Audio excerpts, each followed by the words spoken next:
ओम श्री सद्गुरुदेव भगवान की जय।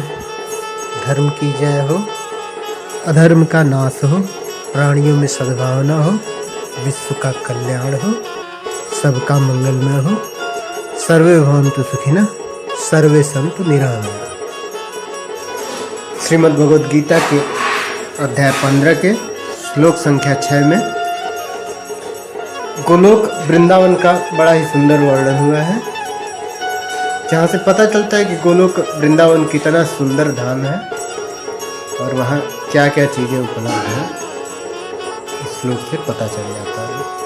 न तद भासयते सूर्यो न शशांको न पावकः यद् गत्वा न निर्वतन्ते तद्धामं परमं मम।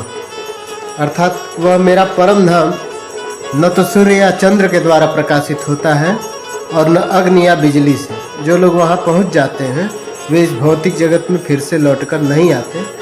ऐसा परम धाम है, वैकुंठ धाम है, वृंदावन धाम है, गोलोक धाम है। ऐसा प्रभु का धाम है जहाँ जो लोग एक बार पहुँच जाते हैं फिर लौट कर वापस नहीं आते। और इसी अवस्था को मोक्ष कहा गया है। जन्म जन्मांतर के से छुटकारा मिलना ही मोक्ष कहा गया है। यहाँ पर श्री कृष्ण के आध्यात्मिक जगत के धाम यानी श्री धाम वृंदावन, कृष्ण लोक या गोलोक का वर्णन किया गया है। चिन्मय आकाश में न तो सूर्य के प्रकाश की आवश्यकता है, न चंद्रमा के प्रकाश की आवश्यकता है, न अग्नि की, न बिजली की। वह स्वतः प्रकाशित है। श्री कृष्ण का जो धाम है स्वतः प्रकाशित है, भगवान कृष्ण के प्रकाश से प्रकाशित है। इस ब्रह्मांड में केवल एक लोक सूर्य ऐसा है जो स्वयं प्रकाशित है, लेकिन आध्यात्मिक आकाश में सभी लोग स्वयं से प्रकाशित है। ऐसे आध्यात्मिक आकाश की कल्पना की जा रही है जो स्वयं से प्रकाशित है। उन समस्त लोकों जिन्हें वैकुंठ कहा जाता है, चमचमाते तेज से चमकीला आकाश बनता है जिसे ब्रह्म ज्योति कहा गया है। उसी ब्रह्म ज्योति से श्री धाम वृंदावन प्रकाशित है, गोलोक धाम वृंदावन प्रकाशित है। इस तेज का एक अंश महत तत्व अर्थात भौतिक जगत से आच्छादित रहता है।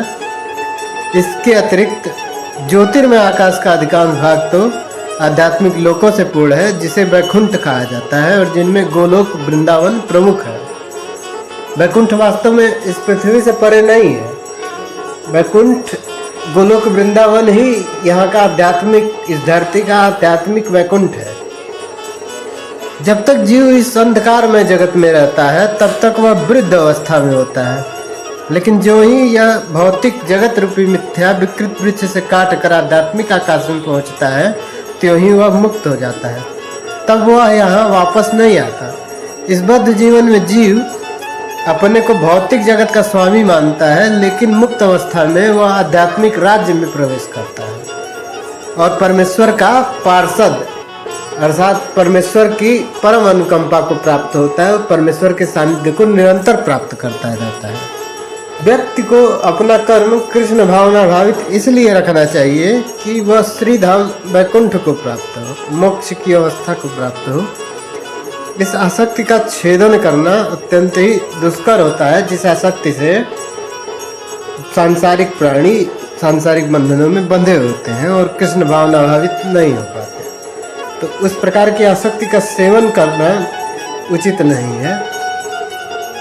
आसक्ति वास्तव में त्याग के योग्य है और श्री भगवान के चरणों में अपना मन लगाने से, कृष्ण भावना भावित होने से श्री कृष्ण लोक या गोलोक या कह लीजिए कि गोलोक वृंदावन में वैकुंठ में, साक्षात वैकुंठ में स्थान प्राप्त होता है।